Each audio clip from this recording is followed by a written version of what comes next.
Oi pessoal, tudo bom? Eu me chamo Letícia e sou professora de História. E hoje eu trago um assunto para a gente debater. Por que estudar História?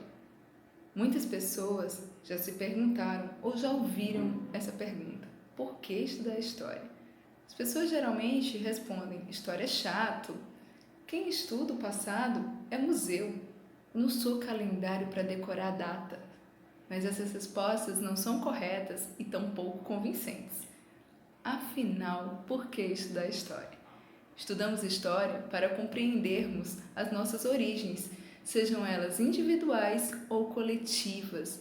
Nós somos sujeitos históricos, eu, você, seus familiares, todos os seres humanos que já habitaram ou que habitam a face da Terra são sujeitos históricos. Nós ajudamos a compor a história. O historiador, profissional responsável por compor a história, utiliza das fontes. As fontes são vestígios deixados pelo homem ou criados por ele. Elas podem ser escritas como um documento oficial, seja do governo ou de alguma outra instituição, uma carta, um bilhete de amor, uma conta de pagamento. Tudo isso compõe vestígios escritos. Existem também os vestígios audiovisuais, como o cinema, o vídeo, animações que usam do áudio e da visão para transmitir alguma ideia. Existe também a iconografia, que é a utilização de desenhos, de imagens, de pintura para demonstrar alguma coisa ou para relatar. Um retrato, por exemplo, da sua família conta muito sobre a história dos seus familiares, sobre como eles se vestiam em determinado tempo, como se reuniam, quem sempre estava próximo ou não quando tiravam aqueles retratos. Então, a história ela utiliza essas fontes. Existe também a fonte da oralidade. Sim, é a fala. Quando a gente transmite algum conhecimento através da nossa memória, nós usamos a oralidade. Muitas histórias em muitas comunidades, grupos, famílias, elas são passadas através da oralidade, da memória.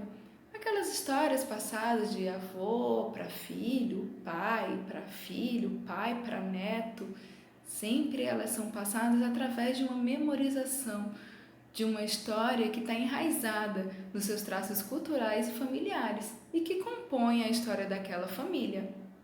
Legal, né? Muito interessante. Mas o historiador também não trabalha só para compor essa história através dos vestígios.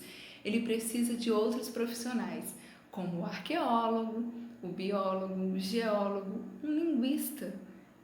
A gente precisa de um leque de profissionais para compor a história, dos vestígios e de interpretação e criticidade sobre os fatos que realmente aconteceram. Interessante é que a história é a ação do homem através do tempo. Sim, as nossas ações na Terra através do tempo. Mas o tempo ele pode ser compreendido de duas formas. O tempo cronológico, que é o tempo linear, aquele que você usa no seu dia a dia, dos milésimos, segundos, horas, é esse mesmo, e assim por diante. Esse é o tempo cronológico, é aquele que a gente usa no calendário. Mas a história, ela tem o próprio tempo, que se chama tempo histórico, onde ela é dividida em etapas ou partes. Geralmente a gente fala de periodização, dividir a história em períodos.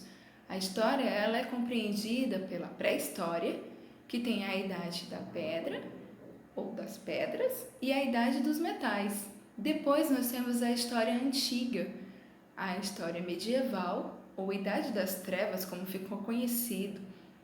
Temos também a Idade Moderna e, por fim, a Idade Contemporânea, o momento em que nós vivemos. Bastante interessante, né? Entender o porquê da história? Pois é, agora você sabe que as suas escolhas do presente, elas dependem das suas ações do passado, assim como as ações da sociedade. Ela é uma análise de tudo. A história, ela precisa de uma compreensão bem maior daquilo que está se passando e acontecendo. Viu como é legal essa da história? Na próxima, a gente traz um outro assunto para debater. Fiquem em paz. Tudo de bom.